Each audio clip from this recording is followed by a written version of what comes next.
शब्दालंकार वो अलंकार होते हैं जहां अलंकार शब्दों में होते हैं, वहां शब्दालंकार कहलाते हैं।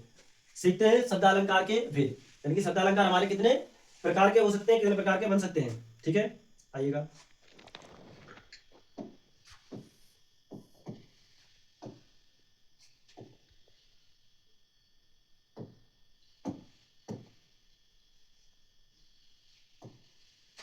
हेडिंग डालेंगे शब्दालंकार।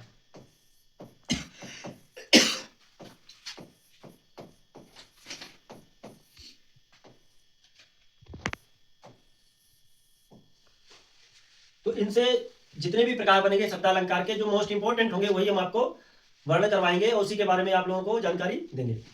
ठीक है,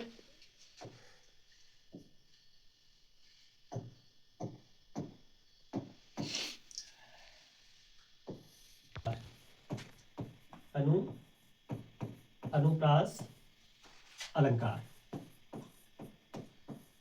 अनुप्रास अलंकार सबसे पहले विद्यार्थियों सबसे मोस्ट इंपोर्टेंट होता है कि अलंकार का नाम ही याद रखना। जब तक आपको उसका नाम याद नहीं होगा तब तक आप डिफाइन नहीं कर पाएंगे कि इसमें कौन सा अलंकार है, शब्दा में से है, अर्था में से है, अव्यय में से है। तो सबसे पहले हमें हर अलंकार का नाम बहुत ही बारीकी से याद होना चाहिए। दूसरा हमारा है यमक अलंकार। कौन सा हो गया? यमक अलंकार। यमक अलंकार, ठीक है। तीसरा हमारा, पहला हो गया हमारा अनुप्रास, दूसरा हो गया यमक, तीसरा हम लोग ले लें यमक ले लें, इसके बाद ले लें वीप्सा ले लें, वीप्सा ले लें, वीप्सा अलंकार, वीप्सा ले लें, इसके बाद ले लें वक्रोक्ति, वक्रोक्ति ले लें, वक्रोक्ति, पुनरुक्ति, वक्रोक्ति अलंकार,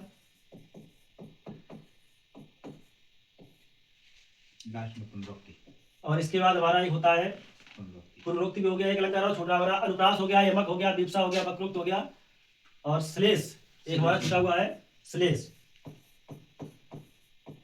श्लेष इंपॉर्टेंट है अलंकार, और अंतिम हमारा हो गया है, अभी हमने बताया आपको, पुनरुक्ति। पुनः, ठीक है, ऐसे लिख सकते हैं, दूसरी प्रकार से लिखना चाहे दूसरा आपको लिख के दिखाते हैं।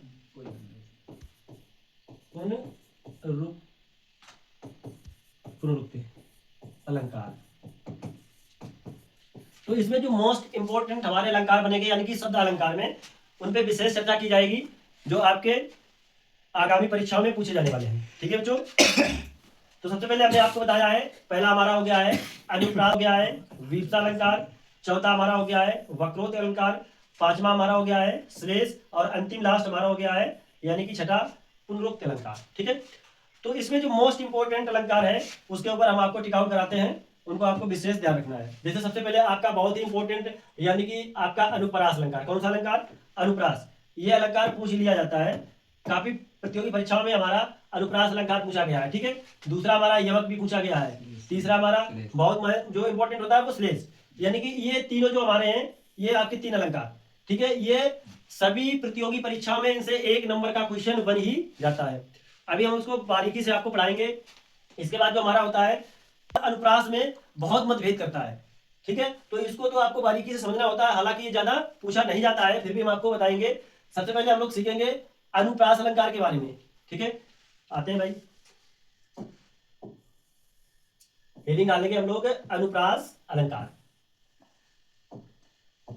शब्द अलंकार में हमारा कौन सा अलंकार है? अनुप्रास अलंकार। तो अनुप्रास अलंकार के बारे में हम लोग सीखेंगे, आइएगा। अनुप्रास अलंकार,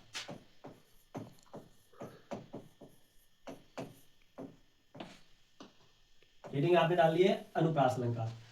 तो सबसे पहले देखिएगा, कुछ शब्द ऐसे होते हैं जिनसे हमें उसका कुछ मतलब, कुछ अर्थ समझ में आना चाहिए। अनु मीन्स होता है पहले, आप जब उपसर्ग और प्रत्यय पढ़ेंगे तब आपको हम बताएंगे अनु यानी कि पहले। ठीक है, तो अनुप्रास अलंकार, तो इसकी सबसे पहले हम लोग समझेंगे परिभाषा।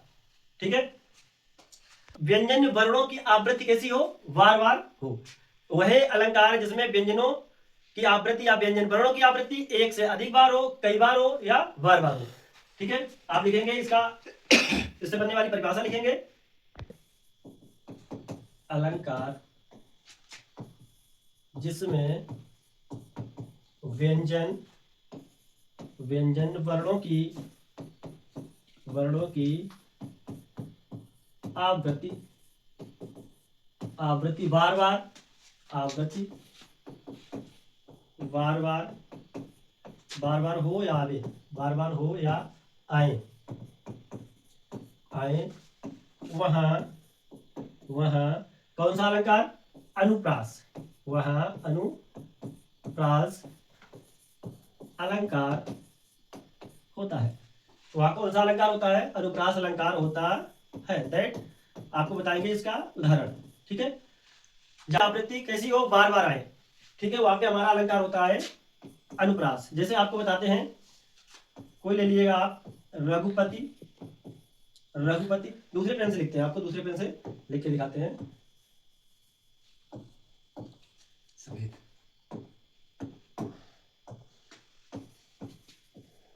रघुपति राजा राघव राम।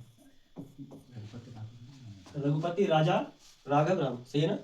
राजा राम, रघुपति राघव राजा राम, उसमें कोई दिक्कत नहीं, आपको समझ में आना चाहिए। तो आप लोगों ने देखा है कि यहाँ पे मैंने बात की थी व्यंजन वर्ण की। ठीक है, तो व्यंजन वर्ण देखिएगा, जो हमारा यानी कि रा क्या है हमारा? वर्ण हमारा यहाँ पर भी है, यहाँ पर भी है, यहाँ पर भी है। तो रा वर्ण जो हमारा है यानी कि व्यंजन वर्ण है, और कई बार ये आया हुआ है। आपने देखा होगा 4 शब्द थे और चारों में हमारा रा आया हुआ है, जो कैसा है? व्यंजन वर्ण है। रघुपति राघव राजा राम, चारों बार हमारा रा वर्ण की आवृत्ति हुई है। मैंने कहा था कि कई बार एक ही वर्ण की आवृत्ति आएगी, तो वहां पे कौन सा हमारा अलंकार होगा? वहां पे हमारा होगा अनुप्रास अलंकार। कौन सा होगा? अनुप्रास अलंकार। पंकज राघव सही लिख दो, ये गलत लिख दिया है तो ये जो राघव था वो बाई मिस्टेक जल्दी से हमने गलत लिख दिया था, कोई दिक्कत नहीं है। अब आपका सही हो गया है रघुपति राघव राजा राम। तो आपने सीखा है कि हमारा जो रावण है वो कई बार प्रयोग में आया हुआ है। तो यहाँ पे जो हमारा यानी कि अलंकार हुआ है वो हमारा हुआ है अनुप्रास अलंकार। ठीक है, ऐसे ही कई उदाहरण हम आपको देंगे। तो आपको एग्जाम्पल के तौर पे एक दे दिया है, जब आपको प्रैक्टिस सेट करवाएंगे तो बहुत से अलंकार के उदाहरण हम आपको देंगे, उसमें से छांटने के लिए कि कौन सा हमारा अनुप्रास होगा, कौन सा यमक होगा, कौन सा श्लेष होगा। यदि आई होप इतना समझ में आया हो तो हम नेक्स्ट भाग की ओर चलते हैं। जाते हैं हम लोग इसी का दूसरा भाग हमने आपको बताया था यमक अलंकार। कौन सा? यमक अलंकार। अलंकार अलंकार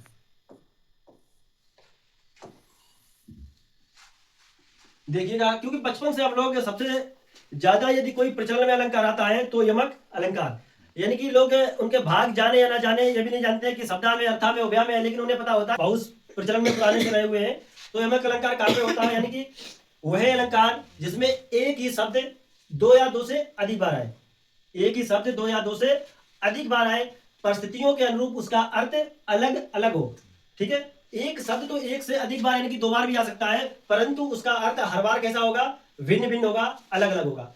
यदि इसकी परिभाषा लिखना चाहे तो हम लिख सकते हैं, अलंकार वह अलंकार जिसमें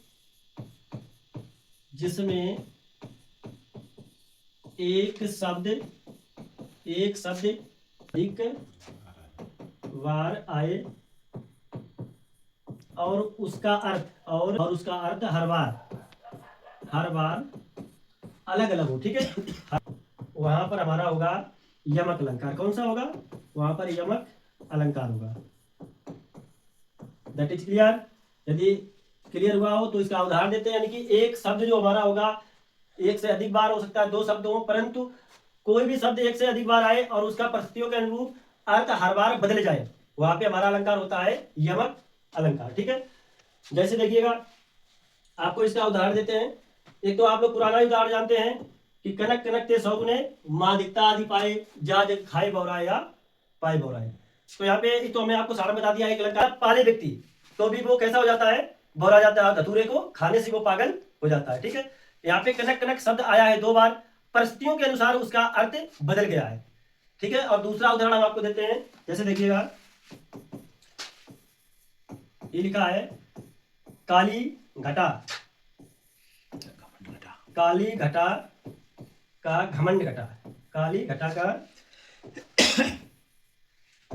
घटा का घमंड घटा। तो साथियों देखिएगा यहाँ पे घटा शब्द 2 बार आया है। कितनी बार आया है? 2 बार। तो हम लोग डिफाइन करेंगे कि एक शब्द लिखा है हमारा घटाइए, दूसरा लिखा है घटाइए। ठीक है, तो एक घटा का मतलब होता है कम होना। क्या होता है? कम होना। That is clear. यानी कि वो घाटे में चला गया। ठीक है, तो घटा मीन्स बादल।